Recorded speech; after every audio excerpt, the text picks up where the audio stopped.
오후 4시에 지식충전쇼 이야기 더 지금 시작합니다.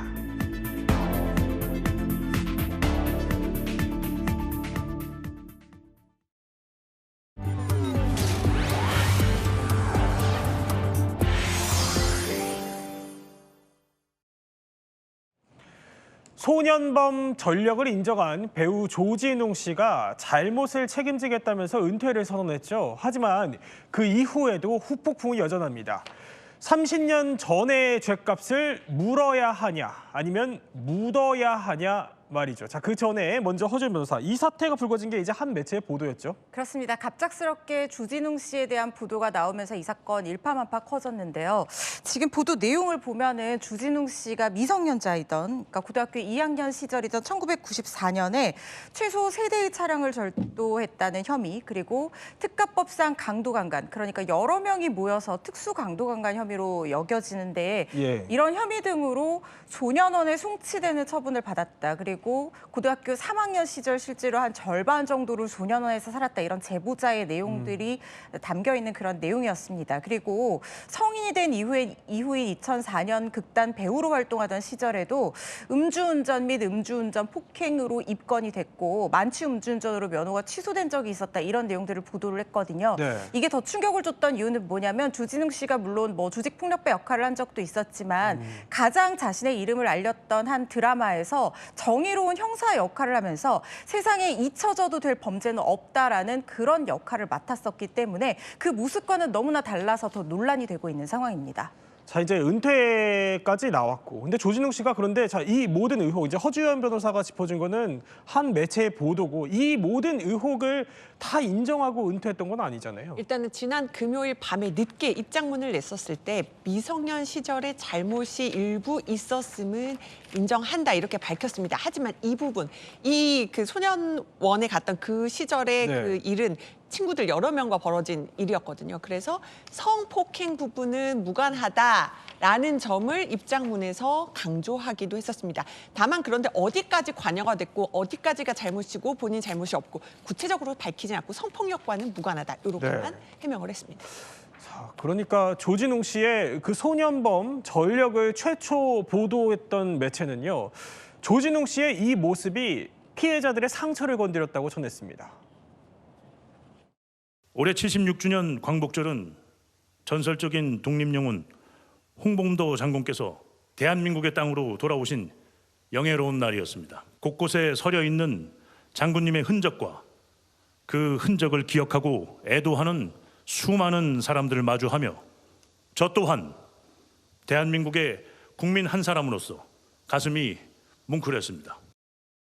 나는 자랑스러운 태극기 앞에 자유롭고 정의로운 대한민국의 무궁한 영광을 위하여 충성을 다할 것을 굳게 다짐합니다.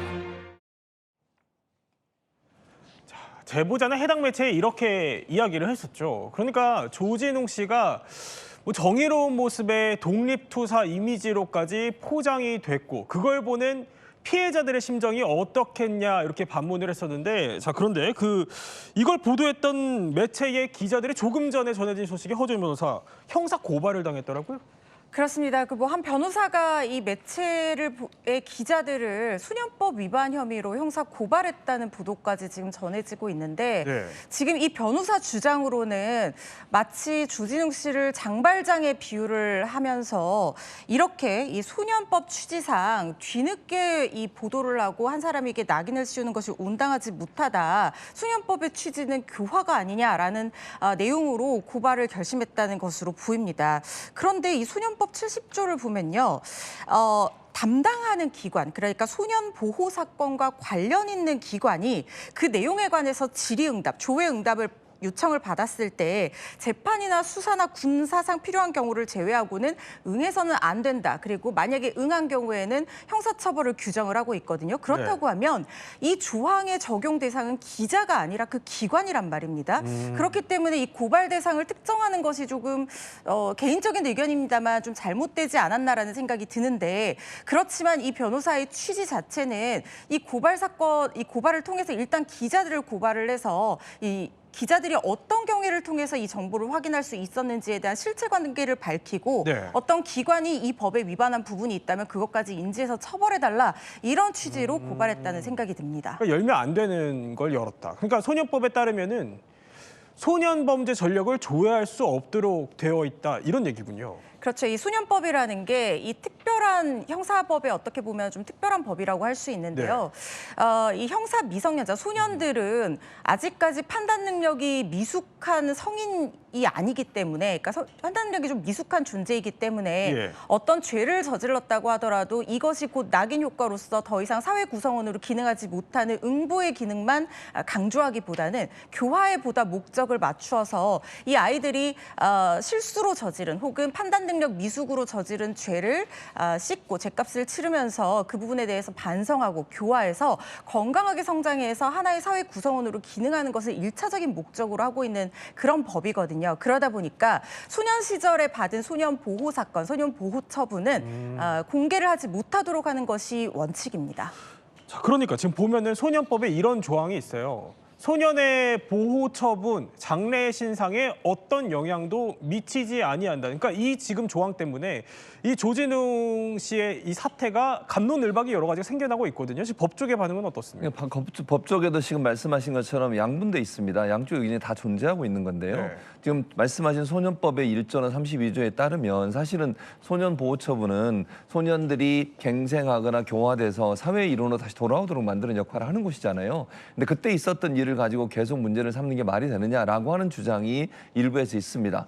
예를 들면 지금 서울대 법조론에 명예교수로 계신 한인섭 교수님 같은 경우에는 조진웅 청소년 시절의 잘못은 응당한 법적 제재를 받았고 과거에 함몰되지 않고 사회적 인정받는 수준에 이르렀다. 그러니까 교화가 돼서 사회의 일원으로 들어왔기 때문에 문제가 안 된다고 주장하는 반면에 김재련 변호사 같은 경우는 가해자가 소년이든 성인이든 피해자 중심주의를 적용해야 된다. 즉 피해자가 존재하고 있는 상황에서 그 피해자에게 피해를 줄 수 있는 또는 마음의 상처를 다시 불러일으킬 수 있는 행위를 하는 것이 과연 맞느냐. 예. 그런 점에서 본다고 하면 사회적 책임도 져야 되는 거 아니냐. 즉 법적인 책임이 끝났음에도 불구하고 그것으로 끝나서는 안 되고 사회적 책임이나 도덕적 책임까지도 함께 가야 된다고 주장하는 두 가지 의견이 상당히 팽팽하게 대립하고 있는 상황입니다. 자, 이렇게 대립하고 있는 와중에 이번에 그 조진웅 씨 사태를 두고요, 이남희 기자. 이런 얘기가 나왔더라고요. 비행 청소년에게 희망의 상징이다 이런 말을 했다는데 지금 이 발언을 좀 술렁술렁하거든요. 누가 왜 그런 발언을 한 우리 거죠? 국무총리 산하에 검찰개혁 추진단이 있습니다. 예. 기소 그 수사권 분리하는요.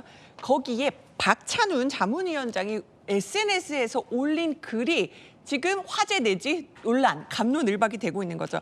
일단은 그 조진웅 씨에 대해서 글을 끝내 무대에서 끌어내린 이 사회의 비정함에 대해서 깊은 분노를 느끼다. 네. 이거는 정의가 아니라 집단적 린치다. 이렇게 비판을 하면서요. 뭐라고 했냐면은 소년 보호 처분은 교정과 보호를 통해서 소년을 사회에 복귀시키기 위한 제도이기 때문에 그래서 이 소년 보호 제도를 가장 잘 보여준 사례다. 그렇기 때문에 갱생은 가능하다. 이런 희망의 상징이 된다라고 주장을 한 겁니다. 그런데요, 이제 네. 일단 조금 전에 김재련 변호사 얘기도 했었잖아요. 아니 피해자는 계속 그 소년범 시절 범죄 때문에 계속 가슴 아파하는데 이렇게 감싸기만 해서는 되느냐 이런 반론. 그리고 조진웅 씨 같은 경우는 소녀 때 저지른 것뿐만 아니라 뭐 폭행 논란이라든지 성인 이후에도 좀 논란됐던 길들이 있었기 때문에 이렇게 감싸는 것이 맞느냐 이런 비판까지 함께 제기가 되고 있는 상황입니다. 자, 희망의 상징이다. 이 발언 최진봉 교수님 어떻게 들으셨어요? 희망의 상징이라고 얘기하는 것이 과연 맞느냐 하는 부분 논란이 될 수 있다고 생각해요. 그러니까 아까도 말씀드렸지만 기본적으로 사회의 일원으로 돌아오는데 중요한 어떤 모범이 되는 건 맞죠. 왜냐하면 소년 보호 처분을 통해서 본인이 변화가 됐고 그래서 사회의 일원으로 들어와서 좋은 영향을 미치는 사람이 됐다고 하는 것은 긍정적으로 볼 수 있습니다. 또 하나 조진웅 씨의 역할이라고 저는 보는데요. 조진웅 씨는 지금 연예계에 중요한 역할을 하고 있는 분이시잖아요. 그리고 사회의 어떤 많은 사람들의 귀감이 되고 모델이 될 수 있는 이미지를 만드는 그런 배우의 역할을 하고 있습니다. 그 사회적 역할을 본다고 하면 네. 이 부분은 좀 다른 차원으로 접근할 필요도 있다고 생각해요. 즉 그냥 조진웅 씨가 일반인으로 살아가신다고 하면 크게 문제가 안 될 수 있는 문제지만 나와서 정의로운 모습의 형사 역할도 하시고 또는 뭐 정부에서 하는 여러 역할에도 일부 참여하시고 이런 부분들이 다른 피해자들 입장에서 봤을 때는 그게 마음의 상처가 될 수 있는 부분은 분명히 있다고 생각합니다. 그래서 연예인들도 공인으로서 역할을 하고 있으니까 네. 공인의 역할을 하고 있는 사람에게 과연 저 말을 그대로 적용하는 게 맞는 것이냐.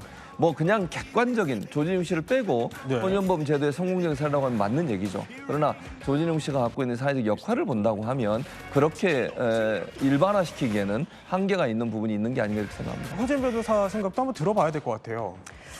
일단 저는 희망의 증거가 되기 위해서는 주진웅 배우가 자신의 어떤 범죄 사실을 모두 다 공개를 한 상태에서 피해 회복을 위해서 노력하면서 자신의 본분에 충실하게 해서 그것으로 인정을 받았을 때 네. 비로소 진정한 비행 청소년이 제대로 교화된 결과로서 희망의 증거가 될 수 있다고 생각을 합니다. 그렇지만 지금보다 더 사후 조치가 나와야 된다. 그렇죠. 지금 일단은 이제까지 주진웅 배우는 물론 뭐 본인이 의도하지 않았을 수도 있습니다만 지금까지는 사실상 자신의 어떤 과거 범죄 사실을 숨긴 상태에서 말하지 않고 드러내지 않은 상태에서 그저 배우로 자신의 일에 충실하면서 직업적인 활동을 해와서 거기서 성공을 한 상황이거든요.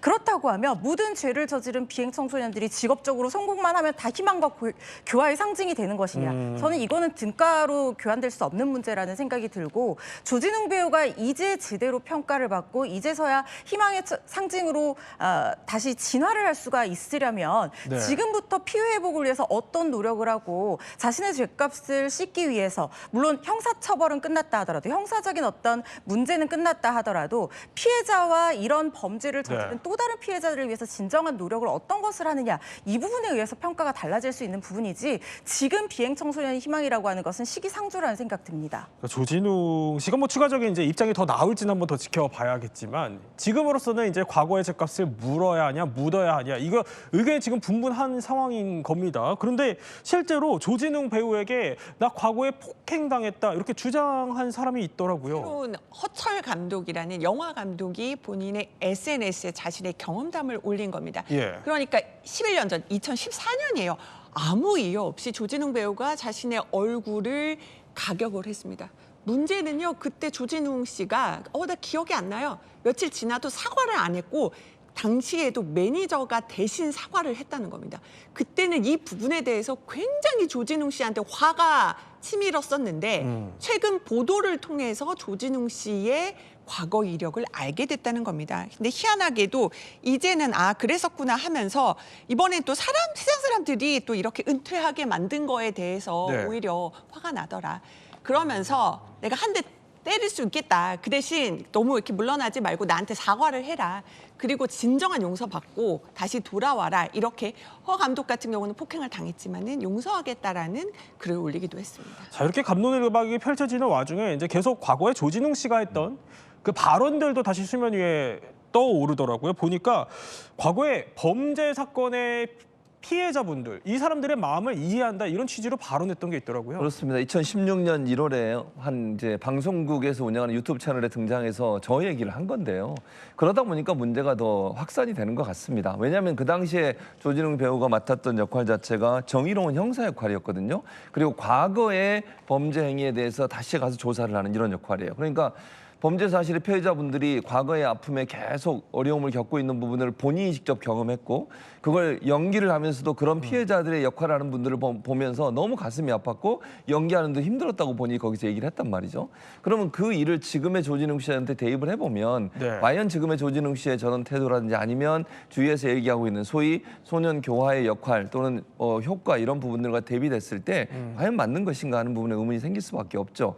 어쨌든 본인도 그 과거의 상처 때문에 뭐 과거에 상처를 준 사람은 뭐 교도소를 가거나 아니면 뭐 벌을 받아가지고 다 끝날 수도 있었겠죠. 그러나 그 피해를 당한 사람들이 오랫동안 겪고 있는 그 상처라고 하는 건 이루 말할 수 없고 네. 잊혀지지 않는 상처거든요. 그런 부분들에서 본인이 공감하는 글을 올렸었는데 이런 일이 발생하다 보니까 그 말이 다시 회자되고 있는 상황입니다.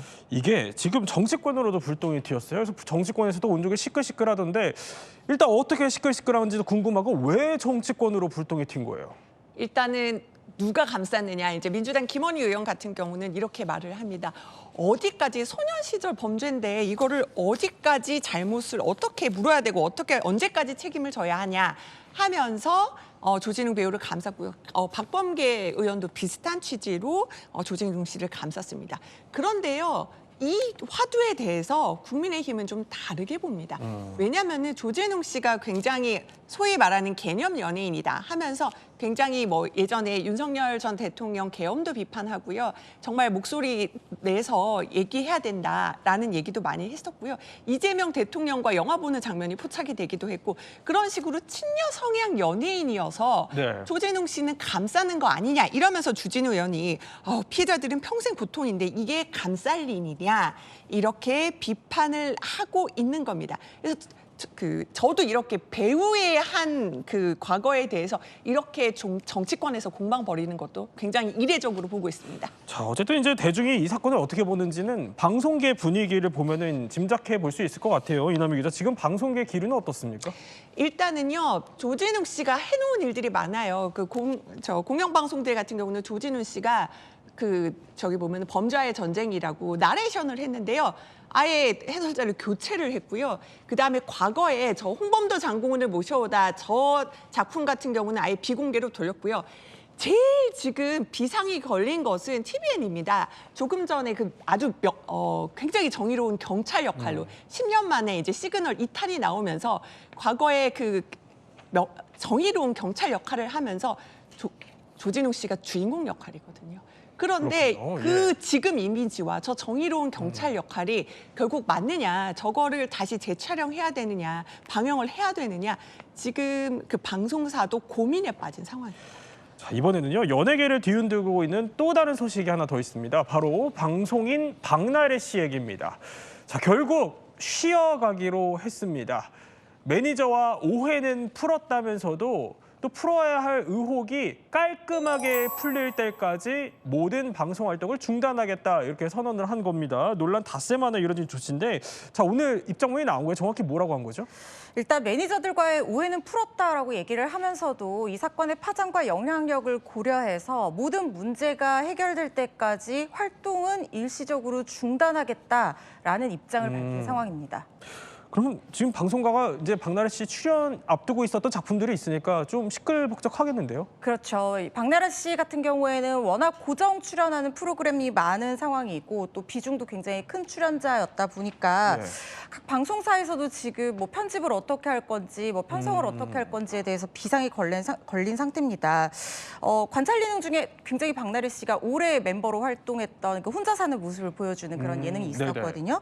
제작진들이 사안을 가볍게 여긴 적 없다라고 하면서 입장을 발표했는데 문제는 이게 뭐 형사적으로 아직까지 정확하게 처벌이 나왔다라든가 이런 상황이 또 아니다 보니까 이걸 어떻게 해야 될지 좀 고민을 하는 분위기인데요. 일단 바로 제가 말씀드렸던 그 프로그램에서는 하차를 발표가 됐습니다. 뭐 본인이 활동을 중단한다고 하니까 그제서야 이제 프로그램에서도 하차가 공식화되는 분위기라는 생각이 들고, 그리고 제작이 예정돼 있던 동료 개그 우먼과의 여행 예능은 아예 제작까지 취소가 된 상태입니다. 그렇군요. 자, 크게 보면 이제 의혹을 한번 따져보면 이렇습니다. 박나래 씨를 둘러싼 의혹이 세 가지죠. 갑질, 횡령, 이제 불법 의료 의혹까지 터졌는데, 그런데 조금 전에 들어온 속보가 하나 있는데 마약류 관리법 고발, 이 속보는 무슨 내용인 거죠? 일단은 박나래 씨와 그다음에 그 논란이 된 주사 이모, 그러니까 이분이 명확하게 의사인지 아닌지도 모르는데 이 사람한테 불법적으로 처방받은 거 아니냐, 이 논란에서 하나 더 나아간 겁니다. 근데 박나래 씨 경우가 이제 뭐 공황장애나 이런 것들,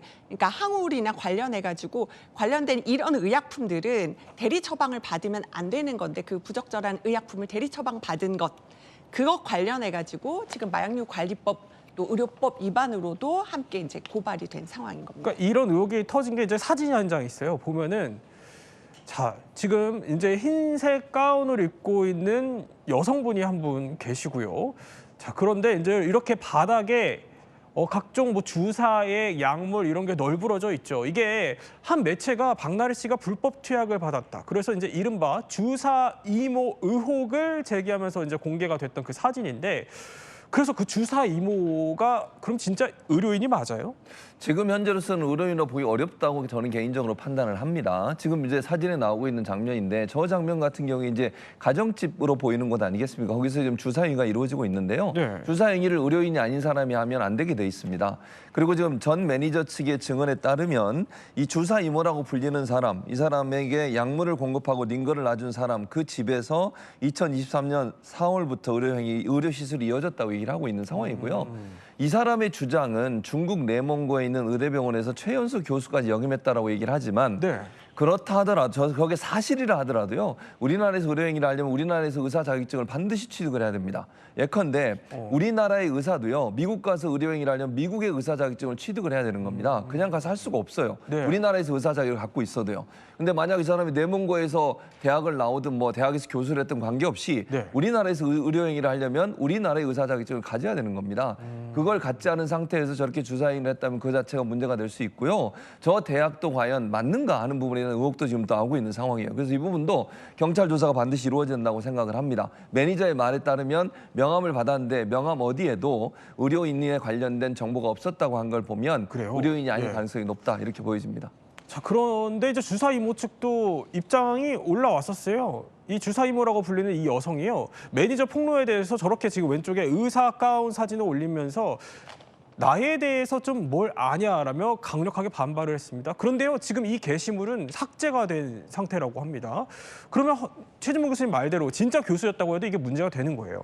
그러니까 교수가 어떤 교수냐가 중요한 거지 교수라고 해서 열심히 살아왔다고 해서 다 의료행위 할 수 있는 건 아니잖아요. 그러니까 정확하게는 우리나라 의사 면허가 있는 사람만이 우리나라에서 의료행위를 할 수가 있는 것이고 의사 면허가 있는 사람이라고 하더라도 일정한 요건 하에 의료행위를 해야지만 합법적인 의료행위가 되는 것입니다. 그런데 지금 저 주사 이모라고 불리는 사람이 내몽고에서 본인이 힘들게 공부하고 최연소 교수 역임하고 네. 한국의 성형센터를 유치했다는 그 해명 내용 어디에서도 국내에서 정식으로 의사 면허를 취득한 합법적인 의료인이라고 설명할 수 있는 근거는 단 하나도 보이지 않거든요. 거기다가 지금 메신저 대화 내용을 보면 지금 뭐 날에 약을 많이 준비하려고 처방전을 모으고 있다라고 얘기를 하거든요. 3명 주민번호 가지고 와서 처방전을 준비하고 있다. 네. 이거 자체만 보더라도 적법한 의료인이라면 본인이 처방전을 발행을 할 수가 있습니다. 그런데 처방전을 모은다는 것 자체가 국내에서 적법하게 처방전을 발행할 수 있는 자격이 없기 때문에 그 시스템에 접근이 안 된다는 얘기로 저는 읽히거든요. 그래서 이 부분은 본인이 교수인지 뭐 공부를 얼마나 열심히 했는지 여부와는 상관없이 문제의 소지가 높다고 보고 있는데 이에 대해서 이제 박 씨 측에서 해명하기로는 박나래 씨 측에서 해명하기로는 의사 면허 있는 의사로 알고 있었는데 지금은 연락이 안 돼서 정확하게는 모르겠다. 네. 우리는 의사 면허 있는 줄 알았다. 있는 이렇게 줄 해명하고 알았다. 있는 상황입니다. 그러니까 있는 줄 알았어도 이게 중국 의사 면허가 있어도 문제가 될 수 있다는 얘기예요. 근데 거기에 자 의사 단체들도 이제 들고 일어나기 시작했어요. 보니까 본인이 나왔다고 주장한 의과대학이 이게 존재하지 않는다. 유령 의대다. 이런 의료계에서 이런 주장도 나오더라고요. 그러니까요. 젊은 의사들 또 의대생들로 구성된 네. 공정한 사회를 바라는 의사 모임이라는 곳이 있는데요. 이 사람이 말한 이 주사 이모가 말한 그 내몽고 포강의과대학병원에 실제로 있는지 이제 중국에 인정받은 그 대학 의대인지 확인을 해봤대요. 그런데 존재하지 않는 유령 의대다 이렇게 문제를 삼은 겁니다. 설령 그 중국 현지 의대, 그러니까 인정받은 의대를 졸업했다고 해도 네. 한국에서 면허가 없이 의료 행위를 하는 건 불법이다. 이렇게까지 이제 확인을 한 겁니다. 그렇군요. 자, 더 따져봐야겠지만 이제 만약에 이게 불법 의료가 맞다면 의료계 일각에서는 이런 얘기도 합니다. 그러니까 이제 주사 이모를 우리가 이제 거론을 하고 있지만 박나래 씨까지 함께 문제될 소지가 있다 이렇게 보던데 그거는 맞습니까? 일단 행위 태양에 따라서 박나래 씨에게 어떤 혐의가 적용될지는 좀 따져봐야 되는 부분인데 예. 지금 문제가 되고 있는 대리처방 같은 경우에는 설령 면허가 있는 의료인이라고 하더라도 이 대리처방을 받은 환자도 처벌 대상이 될 수 있기 때문에 이 부분은 문제가 충분히 될 수 있다는 생각이 들고 무면허 의료 행위를 방조 또는 뭐 교사했다는 이런 부분들도 문제가 될 수 있는 부분이 박나래 씨 측에서는 의사 면허가 있는 정식 의료인인 줄 알고 있었다라고 항변을 하지만 그렇게 믿게 된 것에 대해서 평균적인 관점에서 봤을 때 충분히 수긍할 만한 어떤 정황들이 인정이 돼야지만 혐의를 벗을 수 있거든요. 그런데 지금 어떤 행위 태양들을 보면은 처방전을 모으고 있다 또는 집에 와서 단순히 피로회복 주사를 놓아준다 이런 것들은 의료법상 허용되는 왕진의 요건에도 충분히 해당되기가 어려울 뿐만 아니라 박나래 씨가 최소한 미필적으로나마 이 사람이 정상적인 의료 활동을 하는 의사가 아니라고 생각할 법한 상황이 충분히 있었다는 생각이 들어서요. 네. 이 부분은 수사 결과를 좀 지켜봐야겠습니다만 문제의 소지는 있어 보입니다. 여기에 의혹을 풀어야 할 부분이 하나 더 있어요. 보니까 이제 어머니가 전 매니저들한테 돈을 입금했다 지금 이런 의혹이 있거든요. 이게 오늘 근데 박나래 씨 입장문을 보면은 이제 오해가 서로 풀렸다 이렇게 얘기를 하던데 그럼 이 의문점이 남죠. 왜 돈을 입금했었을까? 그러니까요. 그런 의문점이 남을 수밖에 없죠. 이제 박나래 씨 모친은 사실 지금 현재 소속사 대표를 맡고 계시거든요. 예. 근데 이제 전 매니저 두 명에게 1,000만 원씩 2천만 원을 4일날 입금했다고 합니다. 그리고 전 매니저 측에서는요 바로 반환을 했다고 얘기하고 있고요. 이에 대해 소속사 관계자의 발언은 이렇습니다. 어머니 입장에서 딸 박나래가 힘들어하는 게 보여서 어머니 마음으로 그러셨던 것 같다. 박나래는 몰랐다라고 얘기하고 있는데. 이제 이렇게 돈을 보낸 게 결국은 이런 사안들을 좀 무마하려고 하는 게 아닌가 하는 의심이 들게 만드는 사안이어서 이 부분에 대해서도 논란이 되고 있는 상황입니다. 사실 모친은 그런데 뭐 어머니 마음은 저희가 알 길이 없지만 따지고 보면은 기획사 대표예요 어머니가. 그러면 지금 맞고소가 이루어지고 있는 이 상황이잖아요. 여기서 이렇게 돈을 주고받는 건 괜찮습니까? 뭐 지금 이 어머니도 피의자로 지금 적시가 돼서 고발이 되어 있는 상황인데 관련 혐의에서 피의자로 적시가 되어 있든 그렇지 않든 합의를 시도했다고 해석해줄 여지는 있어 보입니다. 그렇지만 뭐 합의를 시도하는 것 자체가 불법이라고 바로 보기는 어렵거든요. 그렇지만 문제가 되는 것은 뭐냐면 이런 합의를 할 때도 충분히 어떤 의사의 교환 과정이 있는 상태에서 서로의 어떤 양해와 그리고 금액에 대한 합의 이런 것들이 의사의 합치가 있는 상황에서 시도가 돼야 되는데 이것은 상당히 일방적으로 그냥 비용을 보낸 그러니까 뭐 2천만 원 자기가 정한 비용을 보낸 상황이기 때문에 당연히 합의가 성립되기가 상당히 어려운 상황이죠. 법적으로 문제가 된다기보다는 이게 합의 과정 자체로서 어떤 만약에 지금 피해를 주장하고 있는 이 매니저들 입장에서는 받아들이기 어려웠던 상황으로 보입니다. 연예계를 뒤흔든 두 가지 소식 저희 한번 짚어봤습니다. 자, 이번에는요. 조금 전에 전해진 특검 소식이 하나 있습니다. 민주당에도 지원했다. 통일교 2인자의 진술 그 파장이 거셉니다. 윤영효 전 통일교 본부장은요. 이 내용을 특검에도 나는 말했다라고 했지만 이게 수사가 이루어지지 않았죠. 그래서 선택적 수사 논란이 일었는데 자 일단 특검의 입장이 나왔어요. 나왔는데 조금 전에 나왔으니까 일단 그 전에 통일교 2인자의 진술 내용부터 한번 짚어봐야 될 것 같아요. 일단은 이겁니다. 국민의힘만 타겟으로 내가 접근한 게 아니었다. 2017년부터 2021년 문재인 정부 시절이죠. 그때는 오히려 내가 민주당과 더 가까웠다. 그리고 평화서밋이라는 통일교가 행사를 열거든요.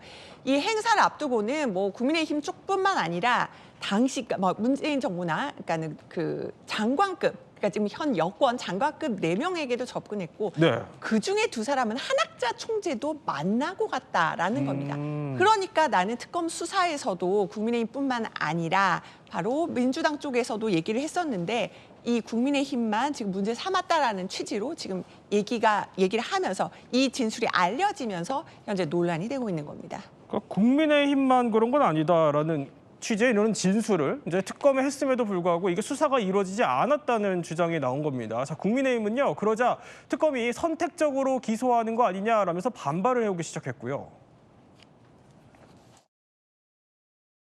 야당은 범죄 혐의가 작더라도 인지되면 무조건 수사로 파헤치고 여당은 범죄 혐의가 아무리 크다 하더라도 인지해도 수사조차 하지 않고 묻어준다는 것. 이것이 바로 노골적인 선택적 수사이고 야당 탄압 정치적 수사이다. 국내에서도 어떤 경위가 어떤 것인지 확인하는 과정들을 당연히 거쳐야 될 것이고요. 특검이 인지된 내용들은 다른 수사기관에 이첩하거나 하도록 돼 있기 때문에 그런 조치를 하지 않겠습니까?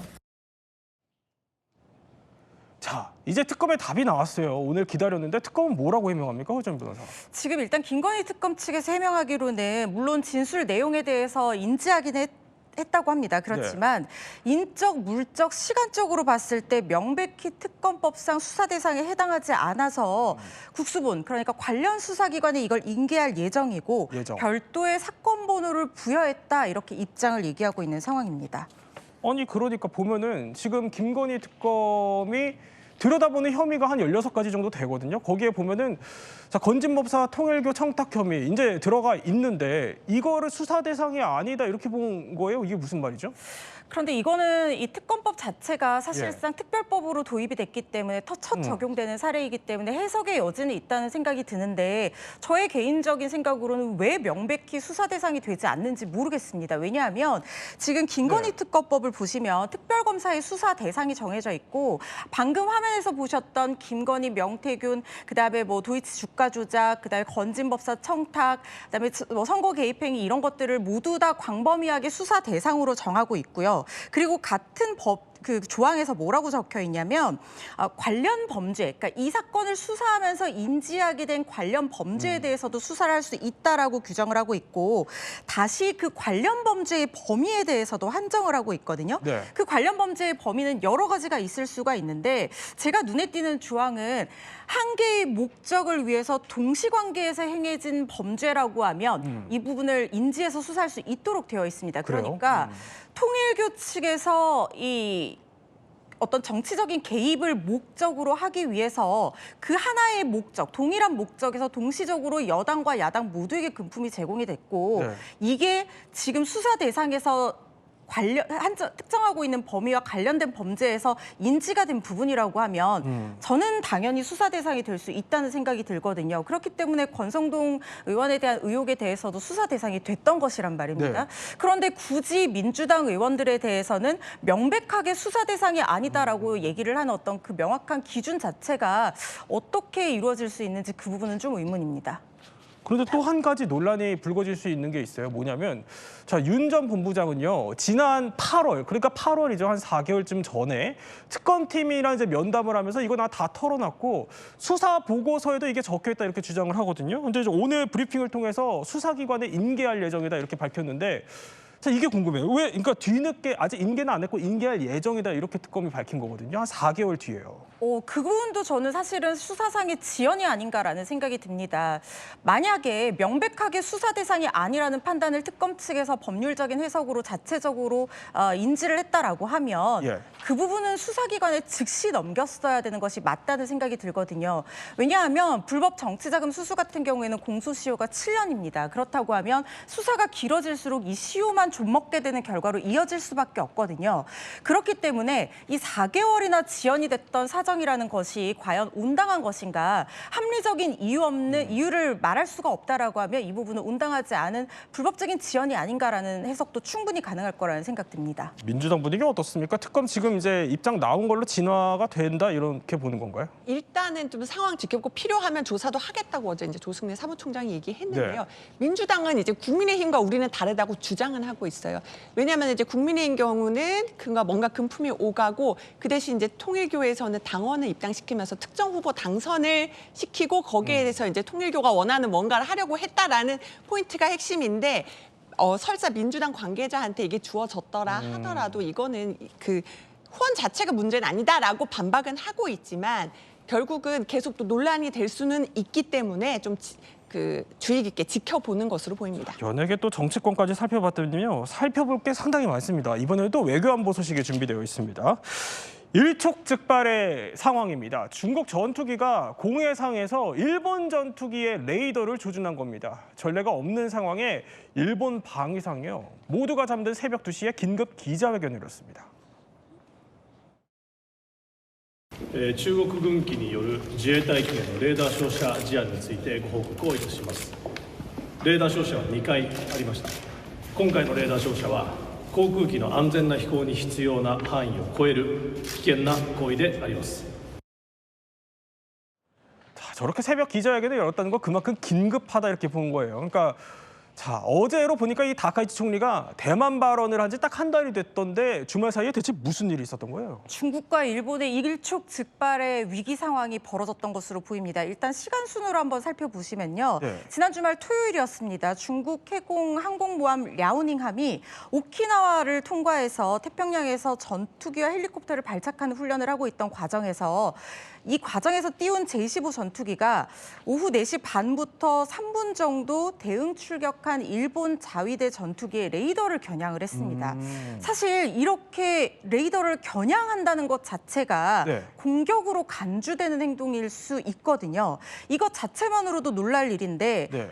여기뿐만 아니라 더 있습니다. 6시 37분부터는 훨씬 길게 한 30분 정도 일본의 다른 F-15 전투기를 향해서도 레이더를 겨냥한 겁니다. 그러니까 중국 전투기가 2차례에 걸쳐서 30분 넘게 간헐적으로 레이더를 조준한 거예요. 사실 이게 뭐 일본 영공 침범이나 실제 충돌이 있는 상황은 아니지만 네. 공해상에서 한 국가의 전투기가 다른 국가의 전투기의 레이더를 정조준했다는 것 자체만으로도 무력 충돌 직전까지 간 상황이다 이렇게 해석할 수도 있어 보입니다. 그러니까 레이더로 이걸 조사했다 이렇게 표현을 하더라고요. 네. 용어 자체도 사실 좀 낯설어요. 근데 이게 어느 정도로 좀 위협적이길래 이거를 지금 중국이 뭐 중국과 일본 사이의 공격적인 행동이다 이렇게까지 보는 거예요. 왜 그러냐면요. 레이더를 조사를 한단 말은 비춘다는 얘기잖아요. 예. 그걸 록온이라고도 부르긴 한데요. 이게 화력을 통제할 수 있는 레이저와 연동돼 있어요. 레이더가 상대 전투기의 레이더를 조사를 하게 되면 비추게 되면요. 네. 그 상대 전투기의 거리 얼마나 떨어져 있는지, 그 다음에 속도는 얼마나 되는지, 고도는 얼마나 되는지 확인이 돼요. 그러면 그 단계는 무슨 단계를 얘기하냐면 즉시 미사일이나 공격용 어떤 무기를 발사할 수 있는 직전 단계가 되는 겁니다. 그러니까 대단히 위험한 단계죠. 그래서 군에서는 보통요 저렇게 상대방 전투기에서 레이더를 조사를 하면 즉시 회피 기동을 해야 돼. 즉 피해야 된다는 거예요. 왜냐하면 그 표시 자체가 바로 공격이 들어올 수 있다고 하는 전 단계이기 때문에 회피하지 않으면 미사일을 맞을 수 있는 위험성이 있거든요. 근데 저런 행위를 여러 번 했다고 하는 것은 대단히 위험한 행위예요. 저거는 공격을 하겠다는 의사를 표시했다고도 볼 수 있습니다. 그래서 아마 일본 측에서 대단히 민감하게 반응하는 게 아닌가 이렇게 생각이 듭니다. 사실상 공격 의사는 뭐 다름없다 이런 뜻이에요.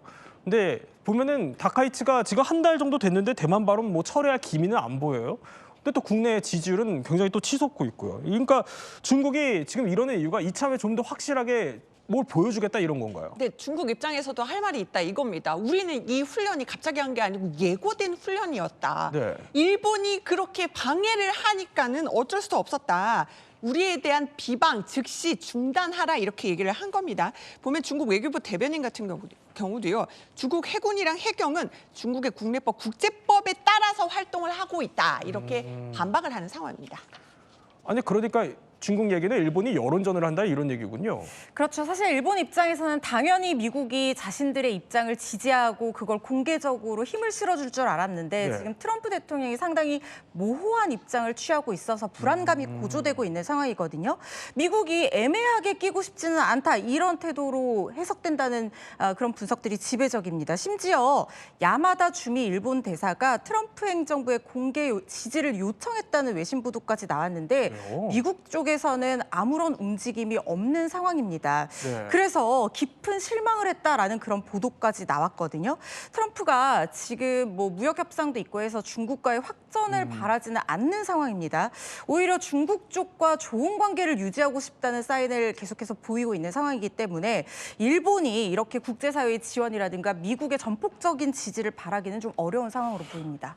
아니 그러니까 일본 입장에서는 미국이 좀 힘을 실어줬으면 하는 간절한 바람이 있을 텐데 근데 그렇다 그래도 일본이 힘 실어주세요라고 공개적으로 나섰다가 이거 거절당하면 타격이 클 텐데요. 타격이 크죠. 그러면 다카이치 같은 경우에는 지지율이 확 떨어집니다. 왜냐하면 다카이치 총리가 지금 일본과 미국과의 관계가 좋다 이런 전제하에서 지금 지지율이 어느 정도 받쳐주고 있는 상황이거든요. 네. 그 일본 국민들도 그런 점들을 보고 다카이치 총리를 지금 지지하고 있는 걸 보이지는데 만약에 공개적으로 요청하는데 미국이 거절해 보세요. 그러면 관계가 별로 가깝지 않구나 이런 판단이 설 수밖에 없습니다. 그럼 일본 국민들은 불안해할 수밖에 없고 다카이치 총리의 지지율도 떨어질 수밖에 없어요. 근데 아까도 뭐 허지원 변호사 잠깐 얘기했지만 미국 입장에서는 끼어들기 싫은 거예요. 괜히 남의 나라 두 나라 관계에 끼어들어서 중국과의 관계가 나빠졌을 때 관세 협상이나 무역에 상당히 큰 타격이 올 수 있기 때문에 네. 아마도 그냥 방치하는 정도의 수준으로 가지 않을까 하는 생각이 들어서 일본 입장에서 상당히 좀 어려운 정치적 상황, 외교적 상황에 놓여 있다고 보여집니다. 중국은 좀 그래도 멈추지 않을 기세예요. 보면은 얼마 전에 중국이 공개한 훈련 영상이 하나 있어요. 저희가 영상 보여드릴 텐데 보면은 이 영상입니다. 자, 무인 보면 이제 전투기 영상도 얼마 전에 공개를 했고요. 자, 무인 돌격 차량이 이제 진격하는 영상까지 공개를 했다고 합니다. 잠시 뒤에 이제 나올 텐데 이게 추가적인 뭔가 중국 측에서의 예고 조치 뭐 이런 걸로 해석이 돼요. 일단은 일본에서 긴장하는 게 하나 있습니다. 다음 주에요. 12월 13일이 난징 대학살 추모의 날이 있습니다. 이 날이 어떠냐면은 중국에서 반일 정서가 가장 고조되는 날인데 이때 뭔가 이렇게 대규모 군사 훈련을 영상 보는 것처럼 할 수 있다라는 지금 여러 가지 관측들이 지금 나오고 있거든요. 그래서 결국은 지금 주중 일본 대사관에서는 일본인들한테 이런 공지까지 했습니다. 12월 13일 그 전후해서 외출할 때는 일본어도 쓰지 말고 또 일본스러운 옷도 입지 말아달라. 그리고 일본인 많은 장소도 피해라. 이렇게 경고를 또 그 안내 메시지까지 내는 상황까지 이르렀습니다. 네, 저희가 생방송으로 진행하고 있다 보니까 조금 전에 이제 제일 처음에 보여드렸던 전투기 영상은 자료 영상이고 이제 훈련 영상을 또 보여드리고 있다는 점 저희 짚어드리겠습니다. 자, 이렇게 군사적 충돌로 번지고 있는데 양국 갈등 우리도 또 상당히 예의주시해야 될 것 같습니다. 이번에는 몰랐던 이야기 더 시간입니다. 지식충전 지금 시작합니다.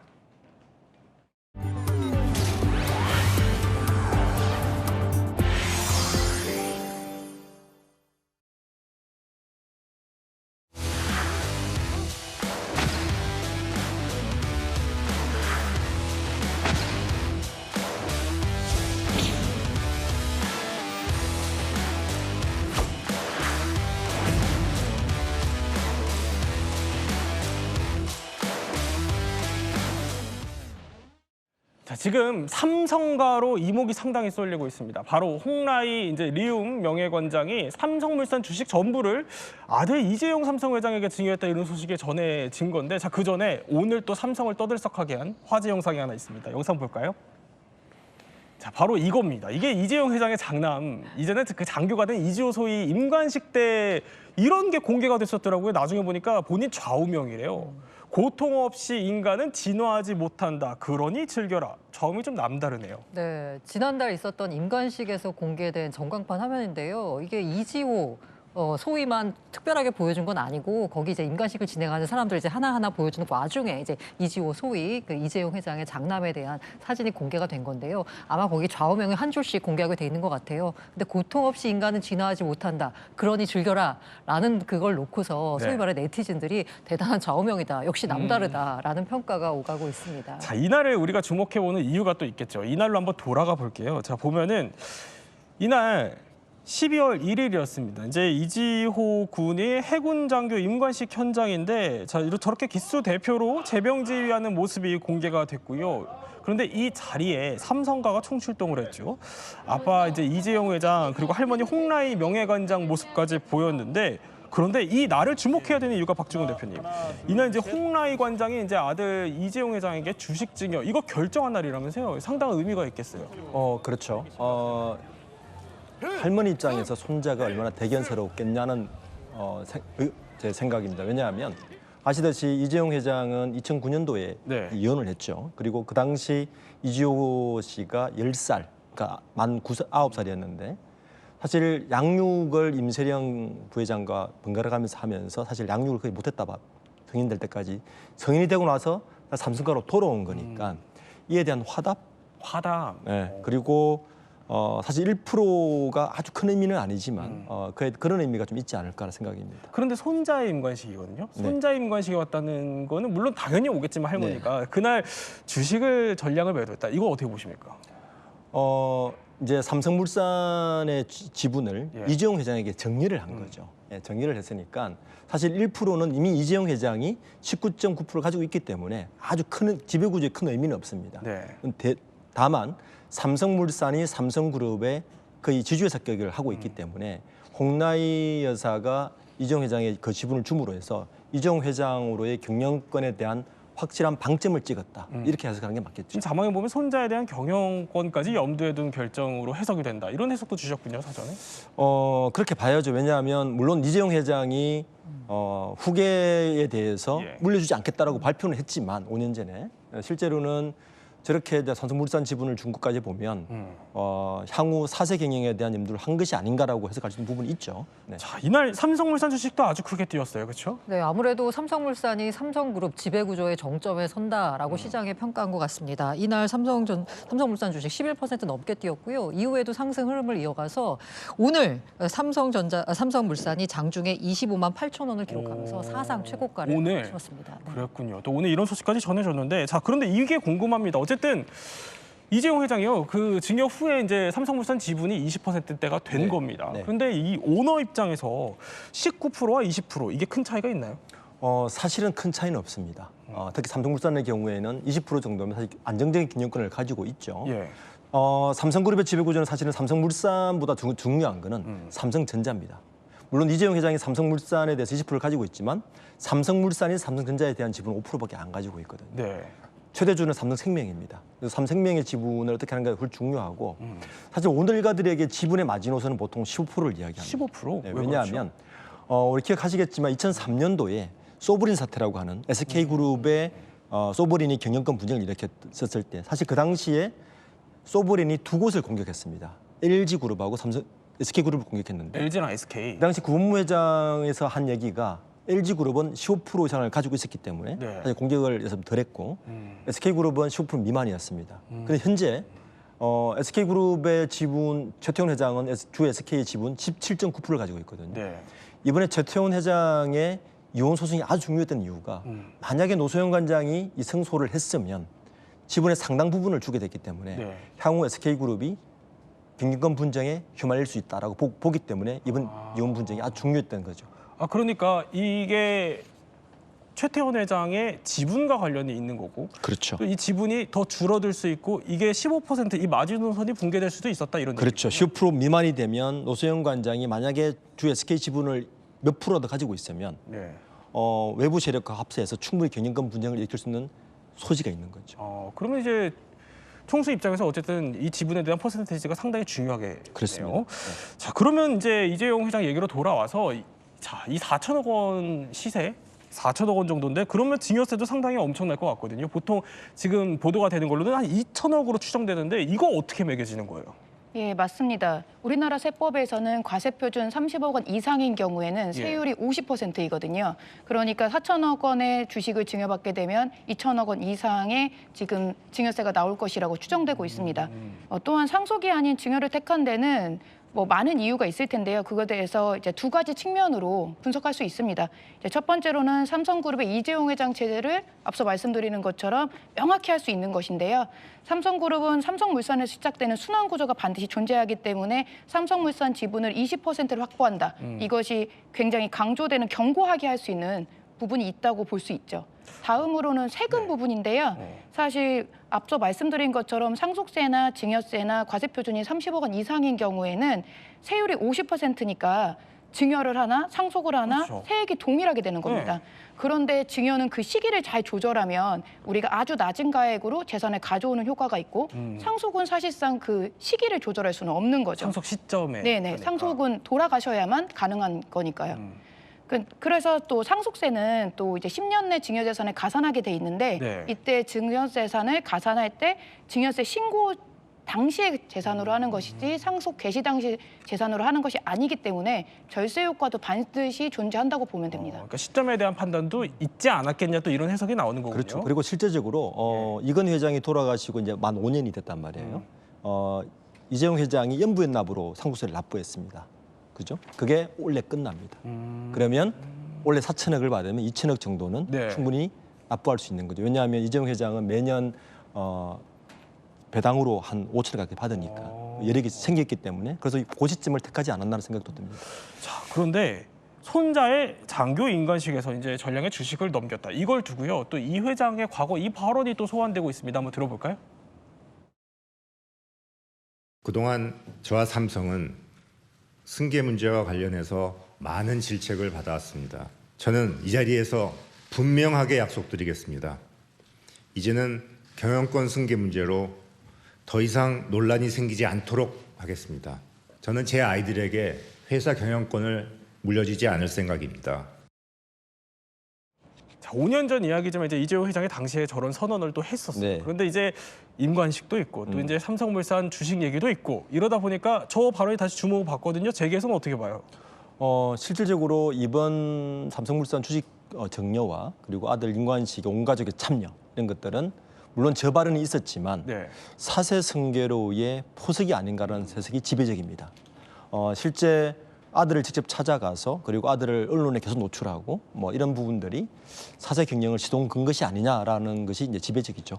네, 또 이런 지배적인 시각이라고 하셨는데 좀 더 지켜봐야겠죠. 어떻게 결정이 날지는. 그런데 다른 이제 또 기업 총수 얘기를 해봐야 될 것 같아요. 보면은 기업 총수가의 재산 분배 이걸 두고도 치열한 법정 분쟁으로 번진 사례도 있죠. 영상 한번 볼까요? 저는 한국에서 회장님 옆에서 임직원과 함께 그리고 지수를 위해서 그리고 국민과 함께 롯데를 키워왔던 사람입니다. 가족 간의 문제로 국민 여러분께 심려 끼쳐드린 점 깊이 사죄드립니다. 동생인 신동빈은 지나친 욕심으로 아버지인 총괄 회장의 롯데홀딩스 대표권과 회장직을 불법적으로 탈취했습니다. 자, 이른바 롯데그룹의 이제 형제의 난으로 불렸던 그 사건이에요. 네. 이제 신동빈 회장의 압승으로 끝났었고요. 네. 저 당시 핵심은 롯데그룹의 지배 구조가 네. 반도체 회로도보다 더 복잡하다는 데 있었죠. 그건 복잡한데 실제로는 저 당시 또 하나의 큰 문제거리가 롯데그룹이 한국 회사냐 일본 회사냐의 문제였습니다. 네. 실질적으로 보면 롯데그룹의 최종 그 지배 구조의 핵심은 현재 호텔 롯데인데 호텔 롯데를 지배하는 건 일본 롯데홀딩스입니다. 그 당시 분쟁이 붙었던 거는 일본 롯데홀딩스의 이사회를 누가 장악하느냐였습니다. 지분으로 보면 그 일본 롯데홀딩스는 광윤사가 지배를 하고 있었는데 그렇죠. 예. 광윤사는 신동주 그러니까 형이 갖고 있었죠. 그런데 실질적으로 일본 롯데홀딩스 이사회는 결국에는 신동균 회장의 손을 들어줬습니다. 경영 능력을 판단했던 것 같고요.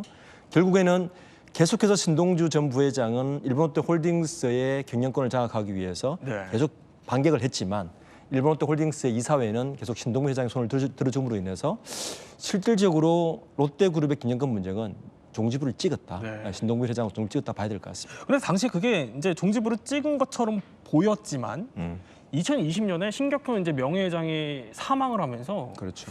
롯데가 다시 유산을 가지고 이제 법적 분쟁이 시작이 됐어요. 그 중심에 바로 이 여성이 있었죠. 네.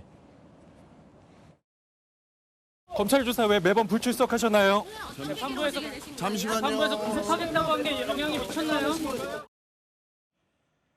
자, 일단 당시 이제 국민의 관심을 한 몸에 받았던 인물입니다. 일단 서미경 씨가 어떤 사람인지 한번 파악을 해봐야 될 것 같아요. 네, 아마 50대 이상 시청자분들은 기억을 하실 것 같은데요. 사실 서미경 씨는 70년대 네. 스크린과 브라운관을 주름잡던 탑 여배우였습니다. 72년에요. 제1회 미스 롯데 선발대회에서 대상을 받았어요. 롯데제과 CF에 등장해서 검은 롯데껌을 외치면서 굉장히 유명해졌습니다.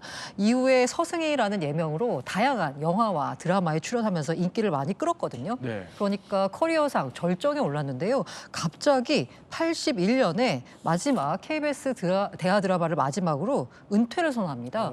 그리고 나서 학업을 포기한 채 일본으로 유학을 간다라는 얘기가 돌았어요. 그리고 나서 신문 보도에 전해진 게 뭐냐면 강력한 스폰서가 유학을 뒷받침한다. 라는 소문이 나오기도 했습니다. 정확하게 강력한 스폰서가 누군지는 몰랐는데 83년에 바로 신격호 전 회장, 고 회장과의 사이에서 딸 신유미 씨를 출산을 하고 나서 은둔 생활을 이어갔습니다. 그러다가 갑자기 2006년 네. 롯데 시네마 수도권에 그 우리가 영화관 가면 팝콘 팔잖아요. 네네. 그 팝콘을 공급하는 유기개발 그리고 롯데백화점에 입점한 여러 식당을 관리하는 유원실업 소유주로 재계에 등장해서 사람들을 놀라게 했습니다. 자, 그런데 이제 아까는 갑자기 이제 은퇴를 했다. 그리고 나서는 굉장히 이제 한동안 모습을 감췄었는데 그게 무려 36년이나 모습을 감췄다가 이제 대중 앞에 드러나게 된 거였어요. 네, 그렇습니다. 서민경 씨는 연예계 활동 중 1980년대 초반에 갑자기 은퇴한 이후에요. 네. 36년간 공개석상에 모습을 드러내진 않았습니다. 36년. 서미경 씨의 등장이 화제가 된 것은 예. 38살 연상의 고 신격호 전 총괄회장의 사실상 배우자로 재등장한 부분도 있지만 일본에 머물다가 구속영장 발부 경고를 받고 나서야만 나타났다는 것도 화제가 되었습니다. 그랬군요. 검찰은 서미경 씨에 대해서 297억 원의 탈세 혐의와 롯데시네마에서 불법으로 매점을 임대받아 770억 원의 부당이익을 챙긴 혐의로 기소한 것인데 롯데 경영 비리 혐의에 대해서는 사실상 항소심에서 무죄를 받았습니다. 그런데 또 서미경 모녀는 고 신격호 전 총괄 명예회장으로부터 롯데홀딩스 지분 이전을 받은 부분이 있거든요. 이 부분에 대해서 증여세가 부과됐는데 이거에 대해서 안 된다라고 해서 증여세 부과 처분 취소 소송 중에 있습니다. 1심에서는 서미경 모녀에게 손을 들어주었는데요. 항소심에서는 고 신격호 전 총괄 명예회장의 다른 또 증여세 부과 처분 취소 소송이 있는데 그 소송의 대법원 결과를 보고 판단하겠다는 입장입니다. 네네. 자, 그런데 이 서미경 씨가 고 신격호 회장과 혼인 신고를 하지 않아서 그래서 상속인은 될 수 없었다는 얘기였네요. 예, 맞습니다. 고 신격호 전 총괄회장은 첫 번째 부인과만 혼인신고를 했습니다. 상속법에 따르면 사실혼 배우자는 상속권이 없는데요. 그래서 미게비스 하스코 여사와 또 서미경 씨와는 사실혼 관계만 있었기 때문에 상속인이 될 수 없습니다. 그래서 고 신격호 전 총괄회장의 상속인은 자녀 4명뿐이라고 보면 됩니다. 사실 그리고 서미경 씨는요. 롯데 지배 구조의 정점인 롯데홀딩스 지분을 서미경 모녀가 합쳐서 6.8%를 가지고 있는데 그 지분의 가치가 7천억 원이 넘는다고 합니다. 7천억 원? 예. 이외에도 서미경 씨는 롯데시네마 수도권 매점 수익과 또 백화점 식당과 관련된 재산상 이익도 있어서요. 실제 지금 추정되는 재산가액은 1조가 넘는다는 얘기가 있습니다. 그렇군요.